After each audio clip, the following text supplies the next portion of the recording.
வணக்கம். நான் உங்க doctor Shanthi Krishna Raghu from Austin homeo clinic.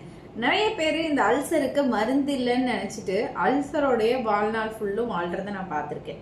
So இந்த அல்சரை எளிமையா ஹோமியோபதி மருந்துகள்ல பக்க விளைவே இல்லாம எத்தனை வருஷமா அல்சர் இருந்தா கூட அதை 3 மாசத்துல சரி பண்ண முடியும். ரத்த வாந்தி அளவுக்கு அந்த அல்சர் போயிருந்தா கூட அதை 3 மாதத்துல கம்ப்ளீட்டா குணப்படுத்த முடியும்னு உங்களை எத்தனை பேருக்கு தெரியும்னு எனக்கு தெரியல. ஸோ அதற்காக பதிவு தான் இது. ஏன்னா நிறைய பேர் அல்சருக்கு ஏதாவது ஒரு ஆன்டாசிட் போட்டு அவங்க வாழ்க்கை ஃபுல்லா காரம் சாப்பிட முடியாம தயிர் சாதத்தோடயே வாழ்க்கை வாழ்ற பல பேரை நான் பார்த்துருக்கேன். ஸோ இதுக்கு மருந்தே இல்லை, தீர்வே இல்லைன்னு நினைச்சிட்டு இருந்தோம். டாக்டர் இவ்வளோ சீக்கிரம் சரி பண்ண முடியும், இவ்வளோ எளிமையா சரி பண்ண முடியும்னு எங்களுக்கு தெரியாம போச்சு அப்படின்னு ட்ரீட்மெண்ட்டுக்கு வந்து நிறைய பேர் சொல்லி நான் கேள்விப்பட்டிருக்கேன். ஸோ இந்த அல்சரை எளிமையா ஹோமியோபதி மருந்துகள்ல எப்படி குணப்படுத்திக்கலாம் அப்படின்றத பத்தியும், அல்சர் எதனாலலாம் நமக்கு வருது அப்படின்றத பத்தியெல்லாம் நம்ம தெரிஞ்சுக்கலாம். So ulcer, stomach ulcer, peptic ulcer இந்த மாதிரிலாம் சொல்லுவாங்க. இதுல 2 டைப் இருக்கு.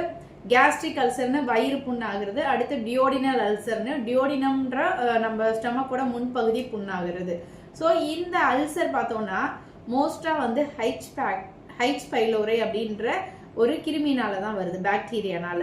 ஹெலிகோபாக்டர் பைலோரை அப்படின்ற கிருமி தான் மோஸ்ட்லி. என்னன்னா அவுட் சைட் ஃபுட் சாப்பிட்றாங்க, ஹோட்டல் ஃபுட் சாப்பிட்றாங்கன்னா அது மூலமா அந்த மாதிரி அதிகமா அவுட் சைட் ஃபுட்டு சாப்பிட்டவங்களுக்கு பார்த்தோம்னா இந்த ஹைச் பைலோரை கிருமி வந்து அவங்களோட ஸ்டொமக்கோட லைனிங், அதாவது நம்ம உணவுக்குள்ளலுக்கு கடவுள் வந்து ஒரு ப்ரொடக்ஷனுக்காக ஒரு லைனிங் கொடுத்துருப்பாருன்னா செரிமானம் பண்றதுக்கு நிறைய ஆசிட்ஸ் தான் நம்ம உணவுகளை செரிக்குது.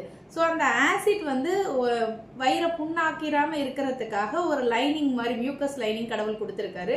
ஸோ அதுதான் ப்ரொடக்ஷன் லேயர். அந்த லைனிங்ல ஏதாவது பர்ஃபரேஷன், ஓட்டை, புண்ணு ஏற்படுறது தான் வந்து நம்ம அல்சர் அப்படின்னு சொல்றோம். ஸோ இது வந்து ஹைச் பைலோரி கிருமி இருக்கிறதுனால தான் மோஸ்ட்லி வருது. நிறைய பேர் வந்து சரியா சாப்பிடாதனால கூட அல்சர் வந்துடுது, டென்ஷனான அல்சர் வருதுன்னுவாங்க. ஆனா ரியல் ஃபேக்டர் என்னன்னு பார்த்தோம்னா ஹைச் பைலோரி அப்படின்ற ஒரு பாக்டீரியா தான். மோஸ்ட்லி அவுட் சைட் ஃபுட்டு சாப்பிட்றவங்களுக்கு ஃபுட் கண்டாமினேஷனால இந்த பாக்டீரியால் இன்ஃபெக்ஷன் வரும். சிலருக்குலாம் பார்த்தா ஒரே ஒரு தடவை தான் டாக்டர் நான் வெளியில சாப்பிட்டேன், அப்பையிலேருந்து எனக்கு இந்த பிரச்சனைன்னு சொல்லுவாங்க. ஸோ அந்த ஹெச் பைலோரி கிருமி பாசிட்டிவ் ஆயிடுச்சு அப்படின்னு சொன்னா இந்த வயிறு புண்ணு அதிகமாக வர்றதை நம்ம பார்க்க முடியும். ஸோ இதுல என்ன மாதிரி அறிகுறிகள் இருக்கும் அப்படின்னு பார்த்தோம்னா ஆசிட் ரிஃப்ளக்ஸ் இருக்கும். சாப்பிட்ட சாப்பாடு எரிக்கழிச்சு வர்றது, சாப்பிட்டது பார்த்தா புளிப்பு அடையோட வரும், சிலருக்கு எரிச்சலா வரும், சிலருக்கு பிட்டர் டேஸ்ட்ல கசப்பு சுவையோட வரும்.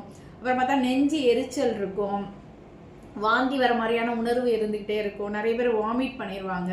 அது மாதிரி வயிறு உப்பசம், பிளாட்டிங் இருக்கும், அடிக்கடி பெல்ஜிங் ஏப்பம் வந்துகிட்டே இருக்கும்.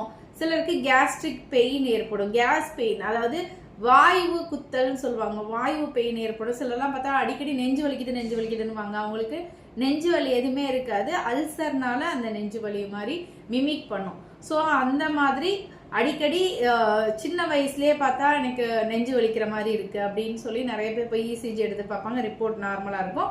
பார்த்தா இந்த அசிடிட்டி ப்ராப்ளம்னால, கேஸ் பெயின்னால இந்த வலி ஏற்பட்டிருக்கும். இது அல்சரோட ஒரு முக்கியமான சிம்டம்ஸ் இதெல்லாம். அது மாதிரி அல்சர்னால என்னன்னா இன்டர்னல் ப்ளீடிங் காஸ் பண்ணும், ரத்தம் கொஞ்சம் கொஞ்சமா கசிஞ்சிட்டு இருக்கும். அதனால ரொம்ப அனீமிக் ஆயிடுவாங்க, ரொம்ப தலை சுத்தல் இருக்கும், உடம்பு ரொம்ப வீக்கா இருக்கும். அது மாதிரி மோஷன்ல வந்து பிளட் கலந்து வரும், ரத்தம் வாந்தி வந்து காஃபி கிரவுண்ட் வாமிட்டிங்னு சொல்லுவோம். அதாவது என்னன்னா பிளட் கலந்து வர்றதுனால அந்த காஃபி கிரவுண்ட் கலர்ல இந்த வாமிட்டிங் இருக்கும். ஸோ சிவியர் அப்டோமினல் பெயின் ஏற்படும். இதனால என்ன காம்ப்ளிகேஷன் வரும் அப்படின்னு பார்த்தோம்னா அந்த பர்ஃபரேஷன்ஸ் காஸ் பண்ணும். சில சமயம் வயிற்றுலயே ஃபுல்லா ஓட்டை விழுந்துரும். அப்புறம் பார்த்தா அப்ஸ்ட்ரக்ஷன், தடை ஏற்படும். அந்த புண்ணு வந்து அந்த புண்ணு ஒட்டிக்கிட்டு அது சரியா அந்த என்ன சொல்றது, அந்த உணவு பாஸ் ஆகிற இடத்துல ஒட்டிக்கிட்டு அந்த அப்ஸ்ட்ரக்ஷன் காஸ் பண்ணும், தடை ஏற்படுத்திடும். ஸோ அது மட்டும் இல்லாம சிலருக்கு செப்சிஸ் கூட சொல்லக்கூடிய இன்ஃபெக்ஷன், சிவியர் இன்ஃபெக்ஷன் ஏற்படலாம். கேன்சர் வரைக்கும் கூட இந்த அல்சர், ரொம்ப லாங் ஸ்டாண்டிங் அல்சர் கொண்டு போய் விடுறதுக்கு வாய்ப்பு இருக்கு. ஸோ இந்த அல்சரை எளிமையான ஹோமியோபதி மருந்துகள்ல அவங்களோட சிம்டம் சிமிலாரிட்டி, சாப்பிட்ட உடனே வலிக்குதா, சாப்பிட்டு 1 மணி நேரம் கழிச்சு வலிக்குதா, 3 மணி நேரம் கழிச்சு வலிக்குதா, அதோட நாசியா இருக்கா, வாமிட்டிங் இருக்கா, ஹார்ட் பர்ன் இருக்கா. ஸோ இந்த எல்லா சிம்டம்ஸோட தொகுப்பை எடுத்து அவங்களுக்கு அந்தந்த அறிகுறிகளுக்கு தகுந்த மாதிரி மருந்துகள், எண்ணற்ற மருந்துகள் இருக்கு. Anacardium, graphites, acid night, argentum nitricum, அது மாதிரி எண்ணற்ற மருந்துகள் ஹோமியோபதியில் இருக்கு. ஸோ அவங்களோட சிம்டம் சிமிலாரிட்டி பேஸ் பண்ணி அந்த மருந்துகளை கொடுக்கும்போது இந்த H. pylori அப்படின்ற கிருமியை ரொம்ப சீக்கிரமே நெகட்டிவ் ஆக்கிட முடியும். அது மாதிரி அதனால ஏற்பட்ட விளைவுகளையும் சரி பண்ண முடியும். ஈவன் அவங்களுக்கு ஏதாவது அப்ஸ்ட்ரக்ஷன் ஏற்பட்டு இருந்துச்சுன்னா அதை கூட ஹோமியோபதி மருந்துகள்ல சரி பண்ண முடியும். ஸோ வாமிட்டிங் அளவுக்கு, பிளட் வாமிட்டிங் அளவுக்கு போனவங்கள கூட நாங்கள் மருந்து கொடுத்து ஜஸ்ட் ஒரு 1 வீக்ல அந்த பிளட் வாமிட்டிங்கே இல்லாமல் ஸ்டாப் பண்ணிட்டு அதோட அவங்களோட அல்சரும் நிரந்தரமா சரி பண்ணிடுறதுக்கு மருந்து கொடுத்து 3 மாத காலத்துல அல்சர் நிரந்தரமா குணமாயிருக்கு.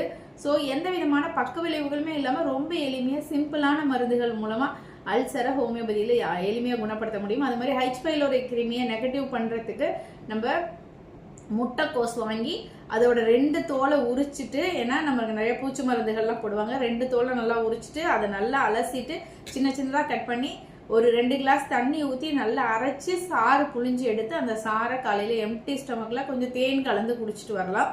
ஸோ இதுவும் H. pylori கிருமியையும் அல்சரையும் குணப்படுத்துறதுக்கு ஹெல்ப் பண்ணும். இதை வீட்டில இருந்தே நம்ம இதை செஞ்சுட்டு ஹோமியோபதி மருந்துகளை எடுத்துக்கிறது மூலமா எளிமையா பல வருஷமா சரியாகலை அப்படின்னு நீங்க கவலைப்படுற அல்சரை எளிமையா குணப்படுத்திக்க முடியும்.